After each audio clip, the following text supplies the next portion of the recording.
ایک معاملہ جی بہنوں نے معاف کر دیتا ہے، اکثر جملہ بولا جاتا ہے تیاں نے معاف کرتا ہے، بہن نے معاف کرتا ہے، تو فقہ کرام نے لکھا ہے کہ ان الوارث ان رد حقہ، اگر کوئی وارث مثلا میں دنیا سے جاتا ہوں تو میری بہن کو جو حصہ مل رہا ہے یا میری بیٹی کو مل رہا ہے تو وہ اس کے بارے میں یہ کہا جاتا ہے کہ وہ رد کر رہا ہے، نہیں لے رہا ہے، تو فالقاضی تو جج کے یہ ذمہ ہے ان یجبر علیہ بالقبول، تو جج کی یہ ذمہ داری ہے کہ اس کو مجبور کرے، میرے بچے کو یا میری بہن کو یا بیٹی کو جو بھی جس کے بارے میں کہا جا رہا ہے مجبور کرنا جج کی ذمہ داری ہے۔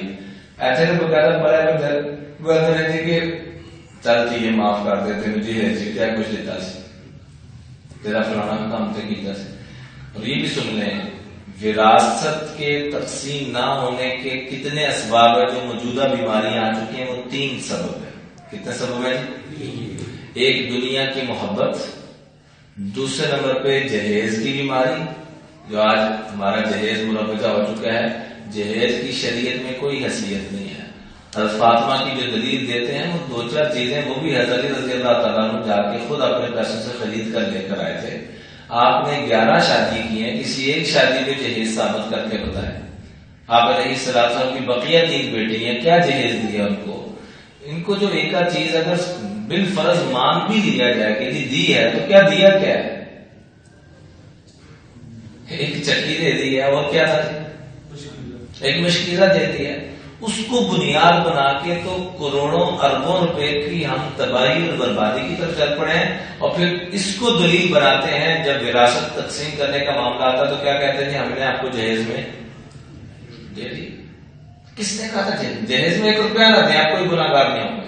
میں ایک چینل پہ پروگرام کر رہا تھا، یقین کریں میں ہر اینگل سے آیا ہوں، وہ جوان ماننے کے لیے تیار نہیں۔ آقا علیہ الصلوۃ والسلام نے دی ہے، ہمیں اپنی جان بھی ہمیں سولی پہ لٹکانا پڑے تو میں کہ باقی سنتا اور فرائض ایسی مر جانے آتے ہی آگے رسم و رواج میں ہم نے اس کو دلیل بنانا ہے، ساری باتیں میں نہیں دی ہے یہ دی ہے۔ جب ہمارے ترجمان کا یہی حال ہوگا جو پھر لوگوں کا بھی ذہن بیٹھ گیا کہ ٹی وی کا پروگرام چلے ایسی جامع میں حدیث ہو گئی، ٹی وی پہ تو میترا کے جا کے بیٹھ جاتے ہیں، اس کا مطلب یہ تو نہیں کہ جو ٹی وی پہ آ کے بیٹھ گیا وہ دلیل ہوگی، دلیل تو وہ ہے تو قرآن و حدیث میں ہمیں ملے گا۔ ٹی وی پہ بیٹھنا کوئی دلیل تو نہیں ہے، یہ عام ذہن بن گیا ہوا ہے جی ٹی وی کا مسئلہ سنا ہے، ریڈیو تو سنیا سی اسے پر میرا اللہ بندہ بیٹھ کے کمنٹری کرتا ہے، تو یہ کوئی دلیل نہیں ہے میرے عزیزو، بلکہ دلیل کیا ہے جو اللہ اور اس کے محبوب علیہ السلام نے فرمایا۔ تو 3 چیزیں آڑ اور رکاوٹ بنی ہوئی ہیں، دنیا کی محبت، جہیز، اور تیسرے نمبر پہ ہندوؤں کا کلچر۔